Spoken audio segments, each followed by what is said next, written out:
नमस्कार दर्शक बंधुगण। आज माननीय मुख्यमंत्री सुभद्रा योजना को नहीं एक नूतन अपडेट आनी जे मोर बहुत सारा भौणी मैंने यही जो नूतन अपडेट कौन हम ना सुभद्रा किस्ती पाइबार वंचित होइजिबे बा सुभद्रा टंका पाई परिबे नहीं।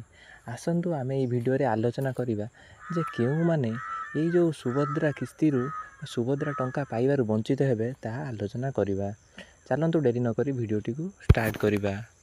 आज जो माननीय मुख्यमंत्री मोहन चरण माझी नूतन अपडेट देइचंती जे जो सुभद्रा भौणी मैंने कौन सी पाठपढ़ारे संलग्न अच्छा बा कौन सी स्टडी करुँच एवं से कौन कर स्टडी करिया समय पाठ पढ़िया समय से कौन करती ना बहुत सारा स्कॉलरशिप अप्लाई करती बा मेधावृत्ति अप्लाई करती एवं जो भौणी मैंने से स्कॉलरशिप रु 18,000 टंकारु अधिक वार्षिक कौन होती ना स्कॉलरशिप टंका पाउछंती बा जेकोसी एक स्कॉलरशिप अप्लाई करछंती एवं सेथिरे कौन होची ना 18,000 बा 18,000 टंकारु अधिक जदि से माने छात्रवृत्ति पाउछंती बा मेधावृत्ति पाउछंती तेबे कौन हम से माने आउ सुभद्रा टंका पाई परिबे नहीं।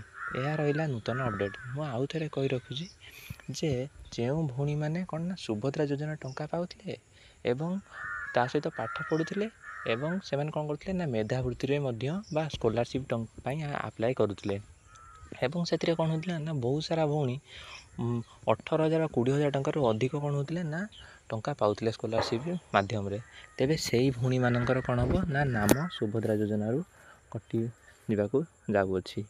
धन्यवाद। यह था नूतन अपडेट मुझे आपको जन देती। जदि आप चैनल टी नुआ कर तेज चैनल टी सब्सक्राइब कर। धन्यवाद।